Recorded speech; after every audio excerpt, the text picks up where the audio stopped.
এবার না এবার না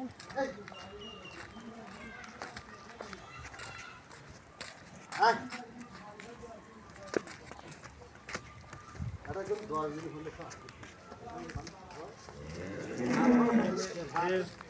যে নিয়ত করে যে আমি 10 দিন খাবো সেই খাবার করে আর যা এমন নিয়ত করে যে বেশি হেলামু ওরা ওই যত্নটা নিবার পারে না বুঝছেন আস্তে আস্তে খাড়া করেন ভালো জায়গা আছে ভালো জায়গা ভরে দেওয়া দিই দেরি আছে দেখ তো কবার থেকে ঢাললে তুই দেরি আছে তোলেন তোর মতো আর কেন করে বিন্দু করে